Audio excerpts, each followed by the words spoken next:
All right. Just look at this camera here. If you want to look at it. Good afternoon, everybody. Sober Hoodlums, Sober at Edmonton, Sober Society, everybody else watching. My name is David. I am the president and founder of Soberhood. And today we are here with Janine Brisebois, Very good. Yep. that grief recovery lady. And today we're going to talk about grief and how grief and addiction go hand in hand. Hopefully we can get through some barriers today. And after this, if anybody needs to talk about anything, please reach out to Janine and let her help you. Well, welcome. Glad Thank you you. made it. Sorry that we're so late, but life happens. It's from time to time. Yeah. So, how are you today? You know what? I'm incredibly blessed and grateful. Nice. Yeah. Nice. How about you? I'm good. I'm good. I went and tried out a new church today. That was good. It's first time being at this church, so we do a lot of work with them. And my girlfriend said she wanted to try a new church, so we went and tried it out. And it was good. It's good. It's really good. I grew up Baptist, like fellowship. That Fellowship Baptist Church was my church growing up. So I've known Jesus my entire life, right? But I just can never get into going to church. Just couldn't do it, Mm-hmm. And then, I would go to church and I'd fall asleep in church. So I stopped going to church because I thought it was rude to fall asleep in church. But at this time I didn't fall asleep and it was good. Oh, good. It was really good. That's a step forward. How was your morning? It was great too. I went to church as well, and there's just nothing better than praise and worship. Yes, I like the worship part, 100%. I love the singing. So grief and addiction, we were just talking about this, they go hand in hand. Um, why do you think that is? Well, when we don't want to talk about what's hurting us, or we don't know how to talk about it, or we don't have anyone who'll listen, then we hold on to it and it can become overwhelming. Mhm. And when it becomes overwhelming, none of us like hurting, No. right? And so we'll find anything that will dull the pain, that will take away the grief, that will make us forget why we're hurting the way we're hurting. So they're inseparable events in every single individual who's an addict. And the main reason behind that is because grief is really a symptom. It's not a thing. It's a symptom. The what's underneath that is trauma. Mhm. And in every single trauma, we have loss. And every time we have loss, our emotions are all topsy-turvy. And my definition of trauma is that moment in time that changes your life forever. But we don't have the tools to deal with that change. And so we use something to hide it. Mhm. And that's why they go hand in hand. Okay, that makes sense.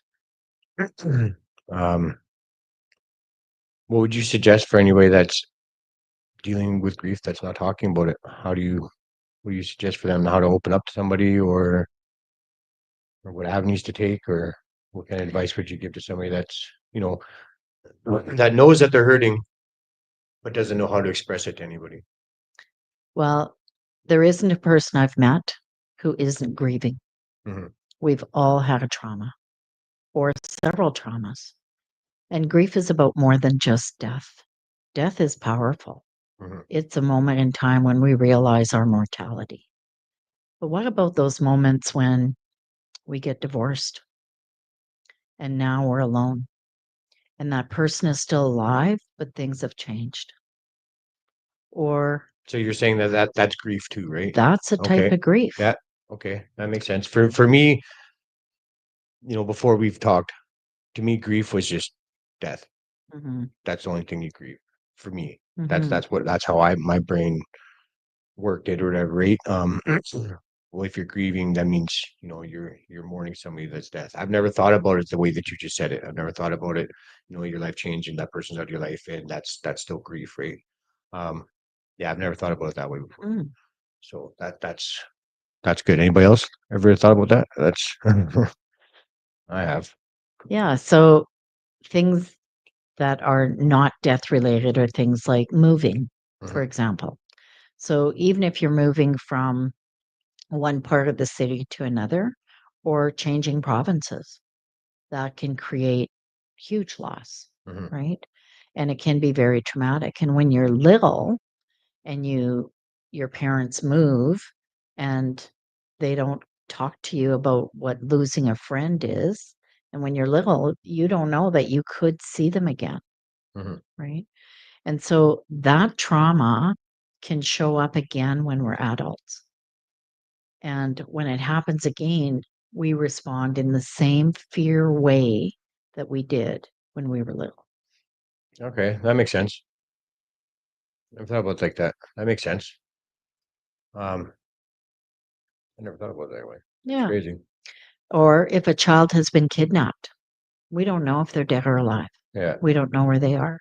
A soldier missing in action, or even a soldier fighting in another country and we don't have contact with them for a long time. Mhm. That causes a certain level of grief, certain type of loss, right? Yeah. And and the symptom of that loss is grief. But we don't talk about it. We're supposed to toughen up, Yeah. step up our lip. It'll be okay. Time will heal all things. Not true. Yeah. Um, sorry. What made you get into this line of work? Well, Like, let's tell us a little about your journey and how you started and how it's progressed to this. okay. Well, growing up on a farm, um, there's a lot of trauma that happens on a farm. And for us farm people, it's regular life. Hmm. We were self sustaining farmers, so we butchered our own animals. And that is something that sticks with us in a different way. There's a learning that happens there about survival. And I will always remember when my father placed a warm heart in my hands. And I looked at the animal that it came from. And I looked at this heart. And I wanted to understand what the root cause of pain was from that moment. How old were you? I was 4. Oh, wow. Crazy, right? And I remember that day as clear as a bell. And was that traumatic for me? Very, because I remember it. And whenever we remember a trauma, we can go back to that place as though it's happening right now Yeah, I feel the exact same feelings. and feel everything. Yeah. So in that, I had no idea that that was going to be that 4-year-old decision was to find the root cause of pain. And so every journey I've taken in my life, the education I've taken was all to find out what is the root cause of pain. And I mean, I've been through lots of trauma myself. Um, an example of that was in 2017. I was told by a doctor, a specialist, that I was going to die at any moment and Wow. that I might have 3 years, but maybe not. And that was almost 10 years ago. Yeah, Good for you. I'm still here. Good for you. Yes. But that moment in time changed everything because now I was a ticking time bomb. Hmm. And how was I going to deal with that? And who understood that concept? Nobody. Nobody I talked to was like, in fact, a lot of people didn't want to talk to me because They didn't, they can, they didn't want me to die in front of them. So, so it was a really very interesting time in my life. And then when I was preparing to die, sold everything I owned, moved on, did a bunch of really silly things because I had no one to talk to, yeah. no one that would understand that. And I didn't even realize I was grieving. And then when I was told a year later, no, you're not going to die at any moment, Well, it was grief all over again because now I had to prepare to live again. That's crazy. So, So you're healthy now. You're good now, right? well, I still have that condition, but I ain't going to die at any moment. Don't worry. Okay, good. And if I do, well, it was my time. But the thing is that shortly after that, COVID hit. Mhm. And that's when I really saw people grieving the losses at so many different levels. And it was the fear of dying, but it was the fear of socializing. It was the fear of needing each other. And when we get to that point in our lives, that's a scary place to be. And nobody was really discussing it. So I started studying grief. And that's where I found out that, well, I came up with the formula that trauma leads to loss. And the symptom of that is grief. So when we get to the root of the trauma, we can heal and we can move forward. Yeah, yeah. It's just like addiction. Yeah. That's what treatment centers do, right? They will help you deal with the trauma that you've dealt with that turned you into addiction or that brought addiction into your life, right? At least that's what I'm told. I've never been to treatment, so I don't know that part. Yeah. But Treatment, I think, looks at the body and the mind, and they work a lot from those two perspectives. I haven't been in treatment either, so I have no clue for sure what they do there. But in the retreats that I host, we also look at the spiritual aspect because we are body, mind, and soul. Mhm. And you can't fix one component and think the others are fixed. It has to be all three. That makes sense. So how do you people don't know trauma they need to deal with? How do you suggest they do that? Like how do they suggest they figure out the trauma? Like, Or like if they don't know what trauma they have to deal with. you mean because they've had more than one? Yeah, I always go the first one. always go with the first one. Yeah. Because it's like a domino effect, Mhm. right? Because if we think we learned something, especially before the age of reason, and that's around 7 to 9 years old. So there's a lot of things that can happen in our lives at that point, and we make decisions. And those decisions are clear and unshakable, Yeah, even if they're false. And what kind of life experience do we have when we're 4, yeah, right? exactly. Or 5 or 6? But we'll make a decision like, oh, I'm not good enough, or I'm not pretty enough, or I'm not loved, Mhm. right? And those decisions will taint how we see our world going forward. And so the first trauma is where we make most of those decisions. And when we get to that first trauma and we release, when we recognize what we said to ourselves, and we can release that from our body, mind, and soul, then it's a domino effect on everything else that has happened. And we become free. If somebody should take part in one year, because what all do you do? You do the one-on-ones, I do one-on-one. you do the workshops, right? Mhm, Um, and the retreats. and the retreats. So when would somebody need to get a hold of you to do one of these?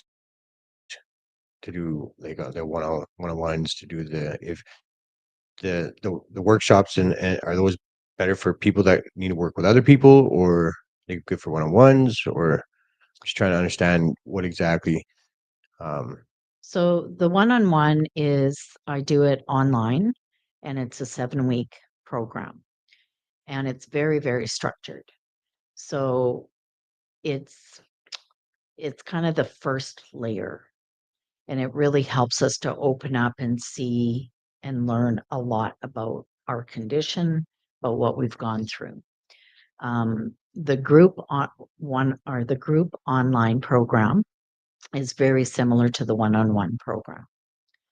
The retreats are a place where we're going to um, do a lot of work on a one-on-one basis. So there's time alone and also in a group basis.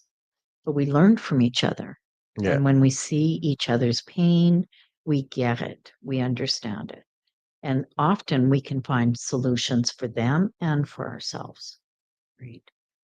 And so if people are really afraid of being open with how they're experiencing life, the one-on-one is a great place to start. The complete healing really does take place in the retreat, though. Yeah. Yeah.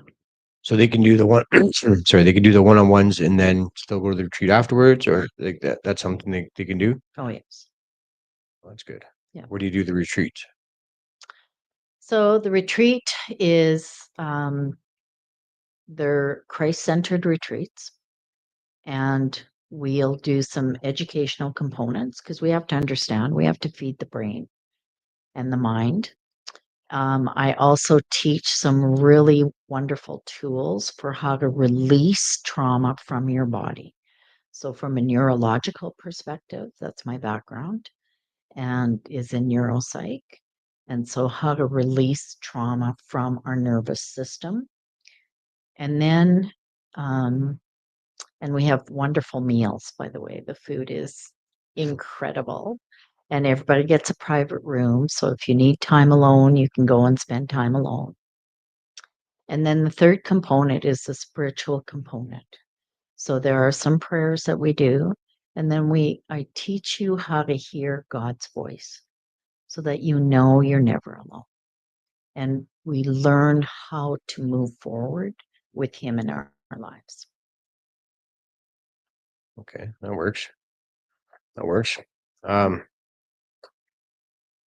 so you said that that's all. It's all Christ based, right? Like Christian based, right? It's Christian based, but you don't have to be Christian to come Yeah, as long as you're open to God working in your life. 100%. There was just a question I was going to ask you. Where's my phone? I just remembered it and I lost it. That's a shitty thing. We'll go live. um,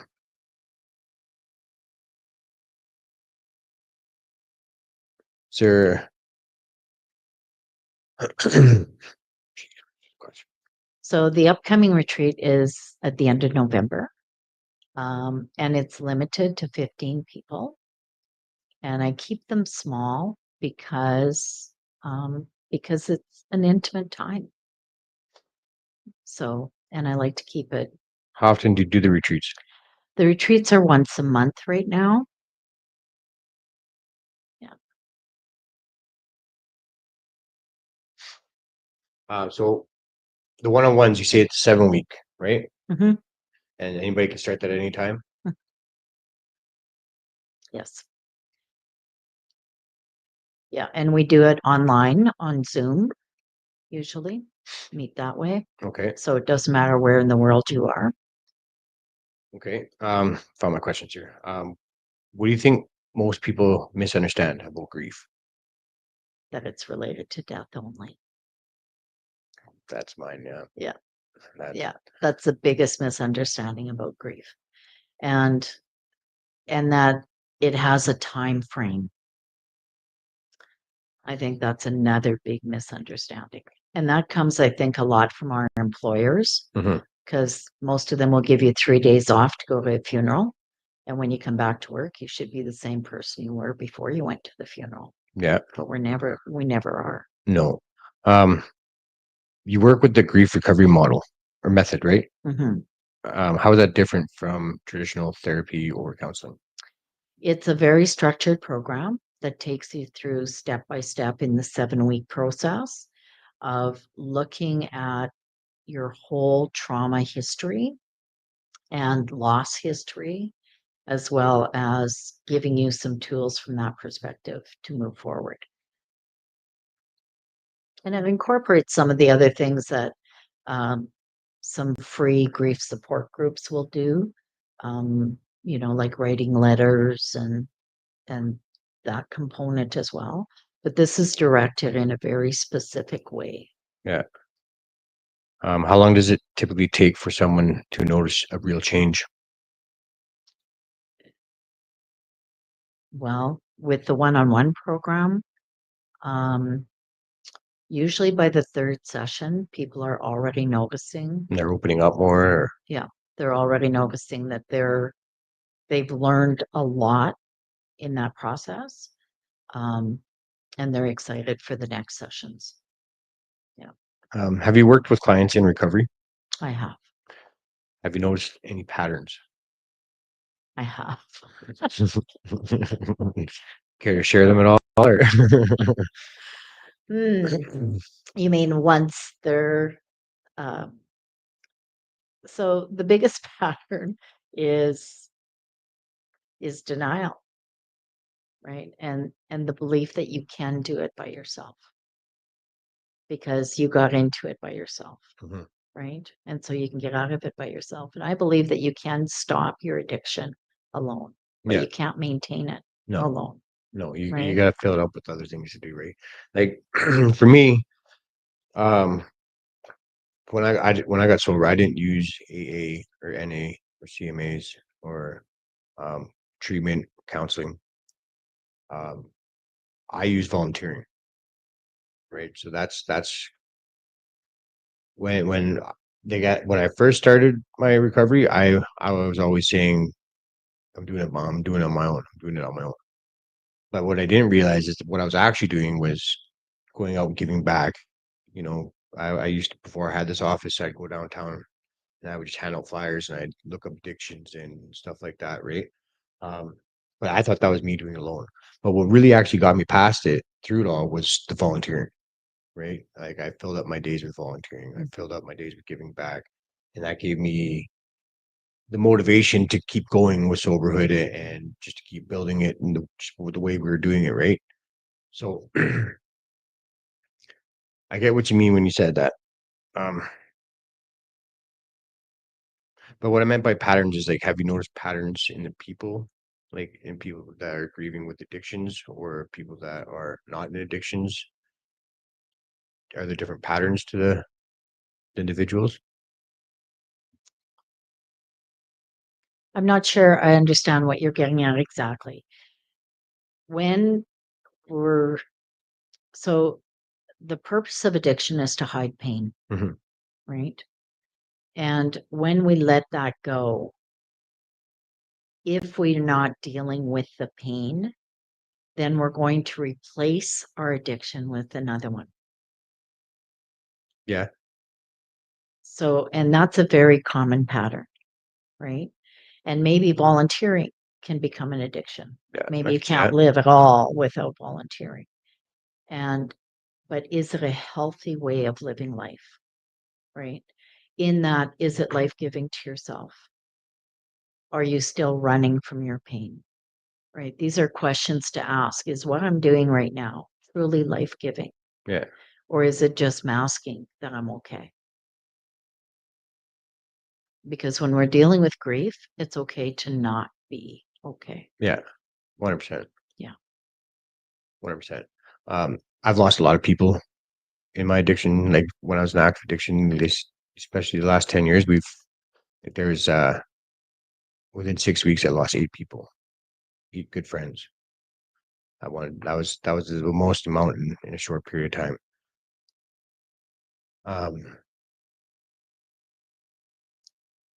I don't think I've ever really dealt with any of that trauma. Mm-hmm. Do you know what I mean? Oh. But like, But what did you do in that at the end of that week? I still lived. I still went on.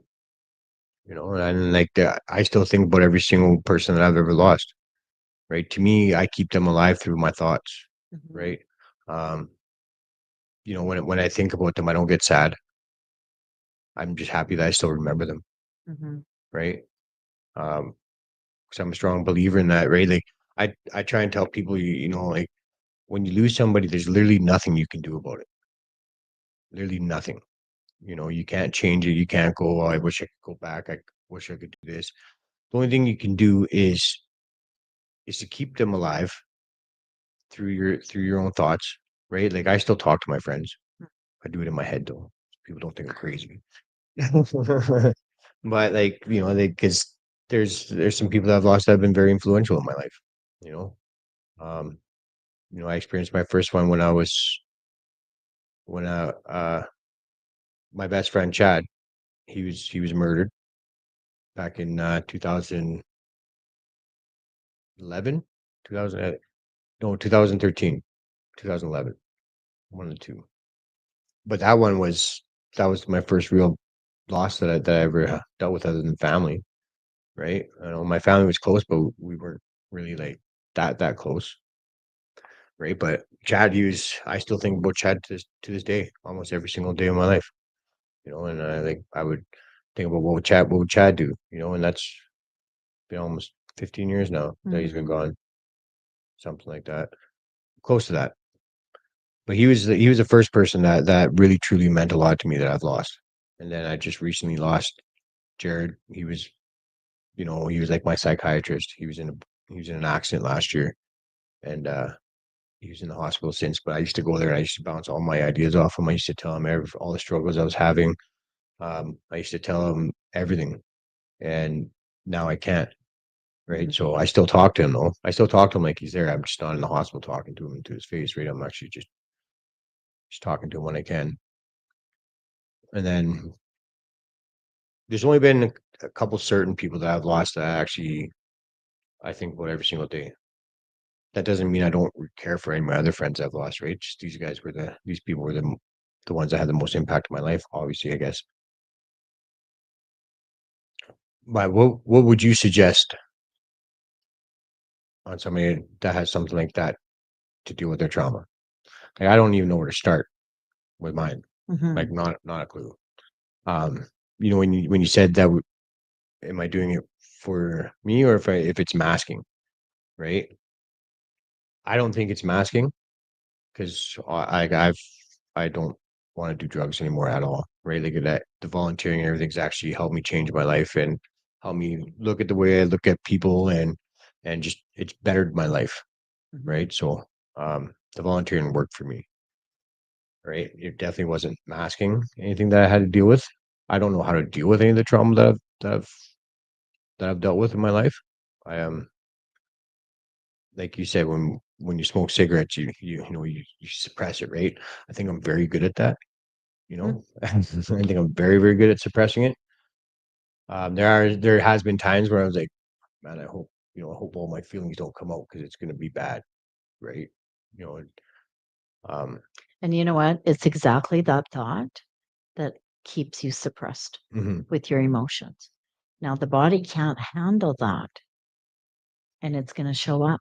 yeah, So, most autoimmune diseases have to do with suppression.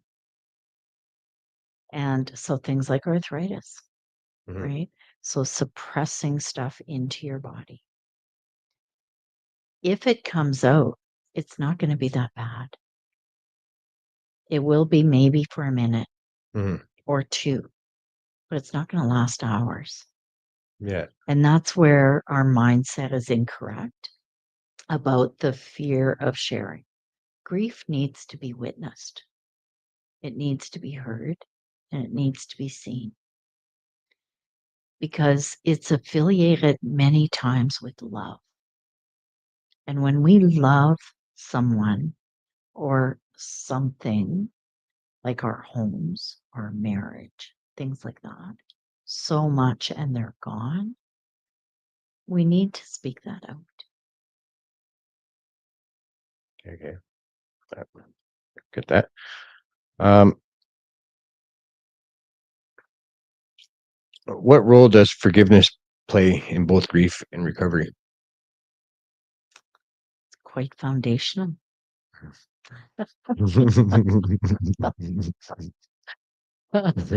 You know, the person we have to start with in forgiving is ourselves.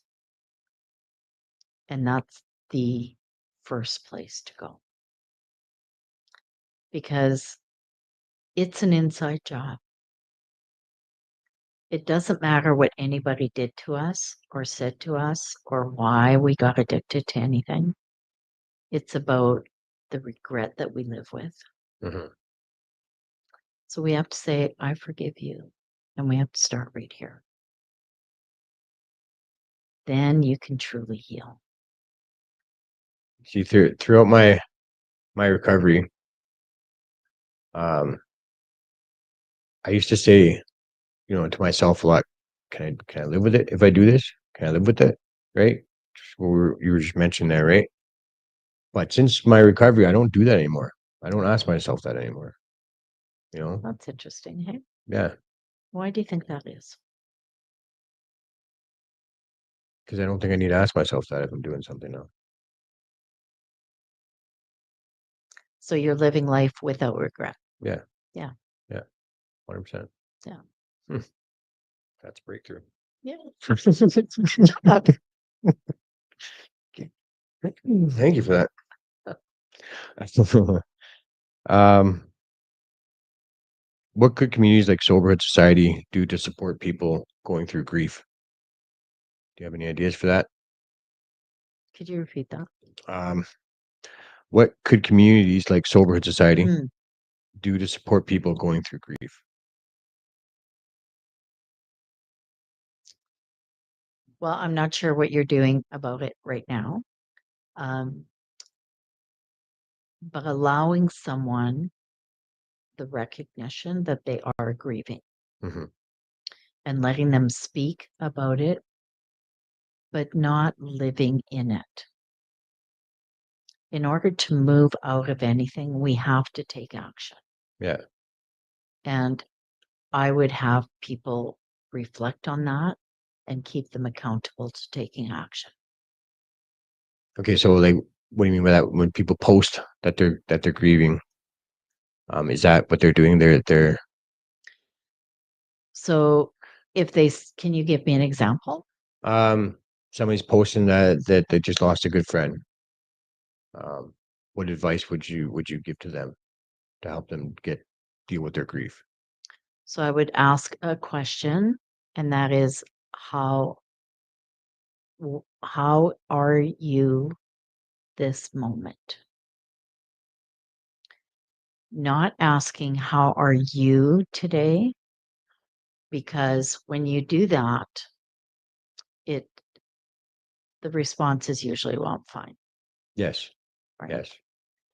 But if you ask people questions in a different way that allow them to open up about how they're feeling, because most of us are grievers. Hmm. We don't want to poke the bear. Yeah. And we don't want to open up a wound because we don't want to have to deal with them expressing their grief, however they're going to express it. And that's my issue, not yours. Yeah. If you're grieving and I want to care about you, I need to witness to your grief. And that's the best thing that we can do. If someone has lost a friend or a loved one, mention their name. Ask them, tell me a little bit about Joe. Okay. I never thought about that because we have people that post a lot about losing somebody, right? And I've always been lost for words. I'm just like, why did you say I'm so sorry for your loss? That's probably the go-to line for me. But at the same time, I don't want to force them into doing something they don't want to if they don't want to talk about it. Do you know what I mean? But at the same time, if they're posting about it, then I think they do want to talk about it. Mm-hmm. Um, but I've never thought about asking them and telling me a little bit about them. That's great. That's going to be my go-to from now on. Yeah. Because Now, when we say, I'm sorry for your loss, Mhm. is that statement helpful? I don't know. It just seems like It programmed. isn't. It's programmed. Yeah. Right. And it's not helpful because number one, you didn't do it. Yeah. Right. You Well, didn't. that's why I've always felt that's why I've always felt awkward about saying it, right? But I Yeah. didn't know. I've never ever thought about asking them, like asking about them. Like that's a great idea. That's great.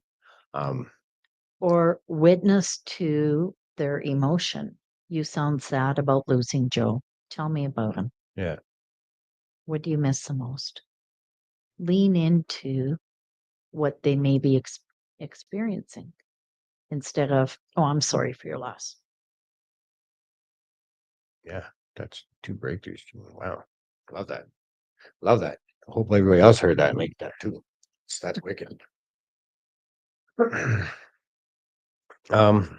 What's one misconception you wish everyone understood about grief?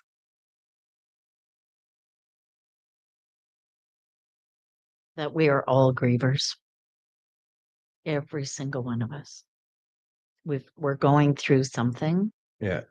Or we've come out of something and we're about to go through something. Yeah. Yeah. I'm a strong believer that every single person in this world is an addict of some sort. It doesn't matter what the addiction is. There's just better addictions than there are worse addictions, right? With drugs and alcohol, it physically and mentally takes over, right? But to me, there's no difference between, a mother that maxes out her credit cards for shit she doesn't even need and a person that, is a drug addict, right? To me, that those addictions are both very, very strong in each person. Just one, if you had 2 of them in a room, which one are you gonna talk to? Do you know what I mean? So I understand how everybody's a griever, 100%. What's been the most powerful success story you've witnessed through your work? Oh, just one. The first one that comes to your mind. Oh my goodness. I had an individual who was suicidal, and by the end of the 7-week program, had found her heart. Awesome. And the transformation that she mattered, that she was important, that somebody cared about her, was the most beautiful thing to witness. That's what it's all about, right? Yeah. I feel the exact same way. Like with sober, we already have success stories. I've only been doing this a year, and we already have, success stories, which is amazing, right? But even if it's just one of those success stories, it makes everything worth it. Everything worth it. Like we have one guy, his name's Wally. He's actually on my board of directors. I met him last year after doing outreach. I used to take the train home. Right? I take the transit everywhere. But I met him at the stadium LRT station. It was freezing cold out. I didn't know him at all. I just sat right next to him. Say, hey man, you want a sandwich? I got sandwiches here. Gave him a sandwich. I told him my story and how I was in recovery, and I told him like, dude, like there's chances out there, bro. If you want to get sober, I'll help you. And now he's 8 months sober. Wow. So the next day after I talked to him, I guess I lit a fire under his ass, and he got into Henwood. And then he messaged me a couple months later from Henwood. He's like, bro, I need to thank you. He's like, you started this fire under me. He's like, I'm sober now, and it's all because of you, and I appreciate you so much. Just that one story, and that we've had multiple stories like that. It makes everything that I'm doing worth it. All the stress I've gone through to get this going, all the work I've put in, all the hours I've put in, everything behind the scenes that nobody sees. That one story makes it completely worth it. So I know what you mean about that one story that you have that, I seen it in your eyes, you almost teared up about it, right? Just like I almost teared up about Wally. And that makes what we do so important, right? And I want to thank you for everything you do, Jim. 100%. And for you too. If you could leave our listeners with one piece of advice about healing, what would it be? Start now. Reach out. Yeah, start now, everybody. Yeah. Start now. Well, that ends it with us today. I'm David. This is That Recovery Lady, Janine. If you need to get a hold of her, do you want to? Yeah, you can get a hold of me at thatgriefrecoverylady.com. and that grief recovery lady at gmail.com.